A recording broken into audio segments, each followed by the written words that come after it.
Bonjour, je vais vous présenter le produit pédagogique Mobi Créa que la société Créa Technologies a dévoilé pour le salon Educatec 2013. Le contexte d'utilisation du produit est assez évident. Il s'agit d'un transat berceur destiné à bercer bébé.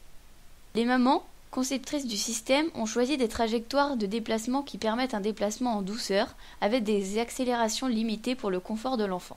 Les trajectoires définies sont au nombre de 5 pour chacune d'elles. Nous avons 5 vitesses de déplacement possibles. Comme on le voit, la trajectoire est obtenue par la combinaison de 2 translations alternatives, l'une verticale et l'autre horizontale, avec 2 chaînes d'énergie indépendantes. La mécanique est particulièrement riche avec des transmissions par courroie, par engrenage à roues et à vis sans fin, par système de bielle-manivelle et par un ingénieux système de levage à croisillon compensé par un ressort pour le déplacement vertical. On peut facilement voir ici la trajectoire suivie par un point du siège. On reconnaît les différentes formes de trajectoire. Le dispositif laser mis en place ici va permettre de caractériser complètement la trajectoire au moyen d'un tracker vidéo. L'élève pourra ainsi vérifier si les trajectoires vues ici sont bien proches des trajectoires initialement recherchées par le concepteur. On peut voir ici la trajectoire en forme de 8. On constate cependant que celle-ci n'est pas parfaitement symétrique. C'est un premier écart qu'il faudra analyser. Le logiciel de suivi nous permet de retrouver les 2 sinusoïdes à l'origine du mouvement avec tous les points des 2 courbes. En comparant ici la cinématique de 2 systèmes différents, on peut voir pourquoi les trajectoires ne sont pas exactement les mêmes. Un dispositif à excentrique, ici en violet, nous aurait donné une vraie sinusoïde alors que le système bielle-manivelle en rose ne nous donne pas une sinusoïde parfaite. Il aurait fallu pour cela une bielle de longueur infinie. Le système bielle-manivelle est cependant beaucoup plus fiable et robuste, c'est pourquoi il a été choisi. Avec cette application, on peut tester différentes configurations du système en modifiant le rapport des 2 vitesses ou en modifiant les dimensions des pièces et voir l'influence sur la trajectoire finale.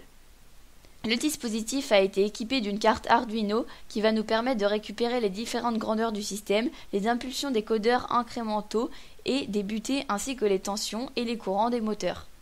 Ces mesures sont transmises à une application LabVIEW sur le PC qui va afficher les différentes courbes de vitesse, de tension et de courant ainsi que les butées.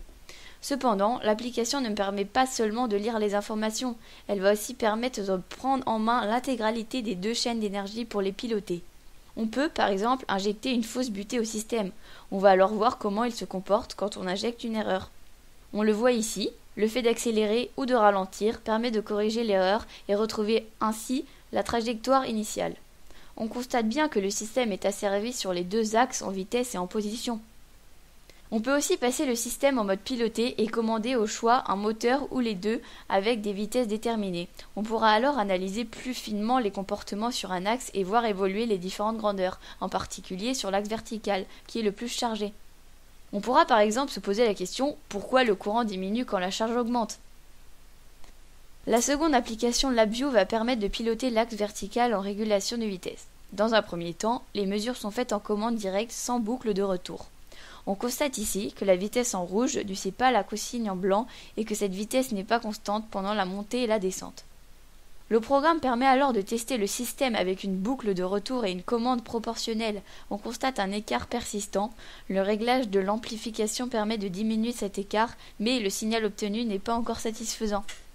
La mise en place du correcteur PID va permettre d'annuler cet écart persistant. La vitesse obtenue est maintenant égale à la consigne ou presque. L'élève pourra agir sur les différents correcteurs proportionnels, intégral et dérivés pour voir l'influence de chacun d'entre eux. Le modèle multiphysique proposé ici sur OpenModelica permet de travailler sur les 2 chaînes d'énergie. On y retrouve une chaîne assez classique avec le moteur et son inertie ainsi qu'un réducteur. Le système bielle-manivelle nécessite une mise en équation particulière pour déterminer le déplacement linéaire en fonction du déplacement angulaire ainsi que l'effort appliqué en fonction du couple sur la manivelle. Un second calcul intéressant sera nécessaire pour avoir l'effort du système à double X qui soulage le dispositif en fonction de son déplacement et de la raideur du ressort. On peut remarquer ici que le bébé sur l'axe horizontal est une simple inertie alors que le bébé sur l'axe vertical a également son poids qui va agir sur le mécanisme. Après avoir modifié les paramètres souhaités comme la masse du bébé, il suffit alors de lancer la simulation pour observer l'évolution des vitesses en fonction du temps, mais aussi l'une en fonction de l'autre, ce qui permet de retrouver la courbe attendue. La courbe obtenue ici est en quelconque car les boucles de retour ne sont pas mises en place. Tous ces dispositifs vont nous permettre une pédagogie des sciences de l'ingénieur avec un travail sur les écarts entre les trajectoires attendues, les trajectoires mesurées et les trajectoires simulées.